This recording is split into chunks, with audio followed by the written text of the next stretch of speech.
Hey everybody, it's Jason, and today I am just about 4 weeks post-op.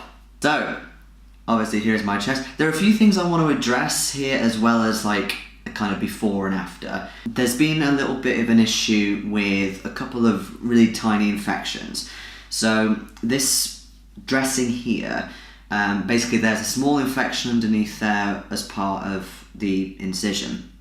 I got that sorted out at A&E and they gave me antibiotics, like pretty strong ones, which I'm still taking for another few days. But basically since then, I've had a couple more like really sort of tiny holes like here and here, which have also had some kind of a discharge, which worried me a bit because it made me think, am I doing something wrong? Am I not keeping them clean? I mean, is stuff getting it through the micropore tape and stuff like that? So I spoke to Nisha. Basically what he said, and this is important because I was not told this, and neither was Harry. Apparently, if you have dissolvable stitches, which Nisha does use for the incision, so dissolvable sutras, I think that's how you pronounce it, basically these holes are because the stitches are working their way out.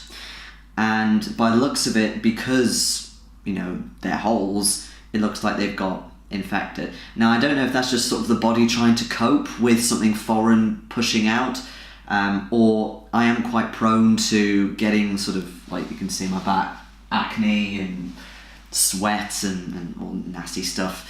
So maybe it's just me.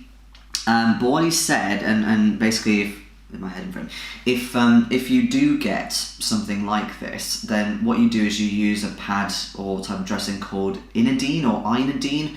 So good old Amazon next day delivery, because I don't think Boots and Superdrug sell them.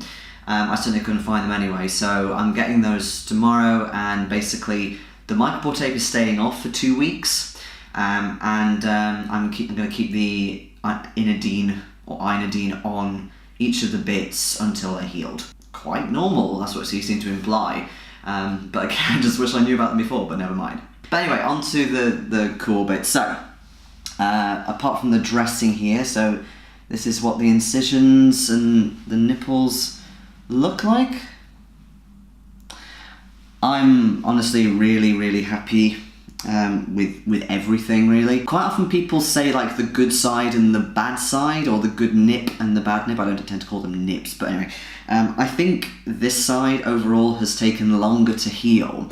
The reason being that when they were there previously, this side hung a little bit lower than this side did. So basically Nisha had to kind of and restructure that part of my chest. So there's been more pain associated with it, more sort of just discomfort, really. In terms of the incisions themselves, obviously apart from the sutures being a bit of a pain in the arse, I am really pleased with how thin they are. This bit here, yes, it looks kind of gnarly and nasty, but oh well, I suppose it's the end of the incision. But they look really good. Here's the right side. Nice close up. It does look a bit kind of, maybe a little bit redder in the middle, but I don't know if that's because of the sutures working their way out. But in any case, I think they look really great. Swelling as well, I can't quite see the viewer, so apologies if my head isn't always in frame. In terms of the swelling, there is still a bit of swelling on the left side, which again, I'm kind of expecting because it's going to take longer to heal, but this side is doing really well. There's hardly any, so if you look, so here you can see there's not much, whereas here there's like a bit more of a bump.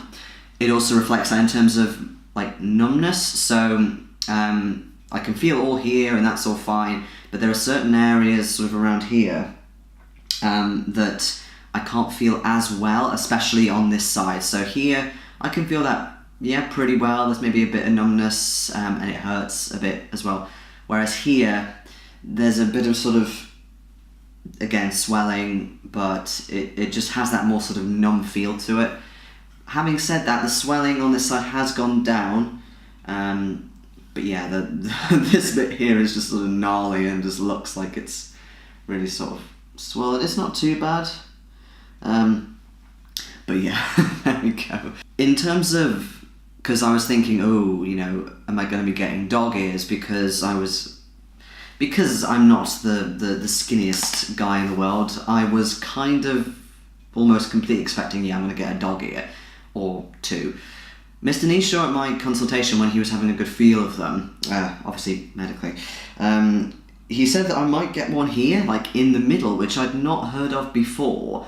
But as you can see, you know, it looks really, really good, really flat. I can't see any sign of any sort of dog ear appearing, so I doubt that's going to happen. There might be one happening on this side, depending on how all this sorts itself out, but at the minute I'm not entirely sure. I think on this side I might have gotten away with it, so that's good. If I end up getting away with it on that side as well, I will be very, very happy. I mean, I don't mind getting a revision, but you know, it's just another thing, isn't it, that you've got to sort of do for aesthetic purposes and whatever. Or rather, that's my choice. I'd rather, you know, sort it out, but at the minute, yeah, it's fine. And then, of course, the nipples. So, again, apologies for the dressing being there. But they're doing really, really well. They're obviously a lot pinker than they were previously, when there was, like, the big chest reveal and stuff. I think overall, like, this nipples had more of a head start, and I keep sort of going back and forth to check the frame. This nipples had more of a head start, so it was much pinker anyway when it was revealed. But in terms of how it is now, it's doing really well. The stitches are quite sort of in there still. They don't really want to come out, except for maybe this one. Like, there's one here that's kind of moved a bit and it's sort of scabbed over. And obviously the nipple itself is scabby. This side was much more scabbed over before, but it's done a lot of work, which I'm pleased about. Again, the nipple and just around it is quite scabby, but there are quite a lot of stitches that have either moved or started coming out. So there's like the edge here. It's kind of difficult because the camera's on the table, but there, so there's a bit there, there's a bit here where there's no stitch at all now. So that's actually really exciting because it's meaning that the nipples are healing really, really well, which I'm really pleased about. Again, that's one of the possible issues that come up. Not necessarily losing a nipple, especially because Nishaw has never lost a nipple. Even, you know, if you smoke, he's never lost one. But more that there's a possibility of maybe just a little bit of the tissue just not quite fusing or connecting or reconnecting properly. So you might end up with a bit of a wonky looking nipple, but in my case I think they're both utterly brilliant and they're just doing their thing and all lovely. I've also had the dressings off now for about 2 weeks, because basically I've seen in the past with some people that they have kept them sort of lightly covered with tape, or they've kind of cut holes like, you know, Swiss cheese type thing into a dressing and then put them. But Nisha actually said, look, if they're doing all right after 2 weeks or so, just leave the dressings off, like just completely. So it's like, okay. I'm still wearing my post-op binder, so I'm going to be doing that for another 2-ish weeks. And that's basically it, yeah. So again, overall, I'm really, really happy with these results. In fact, I don't think they've gone any better.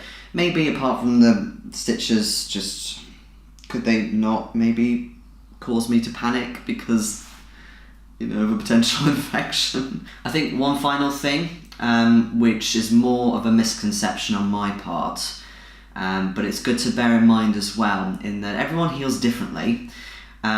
And the people who I've followed quite meticulously have sort of emphasised, oh, you know, after the drains come out, you feel great, there's hardly any pain and blah, blah.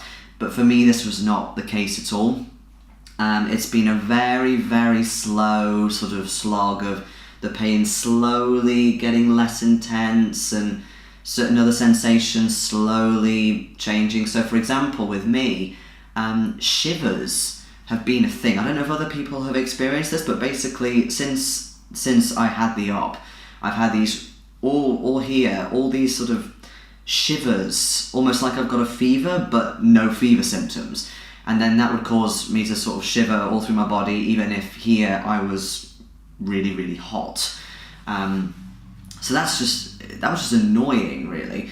Then there's also the sunburn, which has pretty much actually stopped now, which I'm pleased about. But again, that's been something that I've had. It started going away after about 3 weeks post-op. I'm still sleeping upright as well, to a degree. I did try without the V-pillow last night, but especially on this side, it just felt not quite there. Like it was just pulling a little bit, and I got paranoid. So I thought, no, I'll do the V-pillow. Even though by the morning I've sort of sunk down into the bed, but the V-pillow, if anything, it's just given me that sort of support for my shoulders and this part of my back as well. So really what I've done is I've just accepted that, you know, my body will heal when it heals. And in a lot of ways, I think overall my body is very good at healing. Like, for example, with my tattoos, I don't know if I've said this before, but my tattoos have all healed very, very well.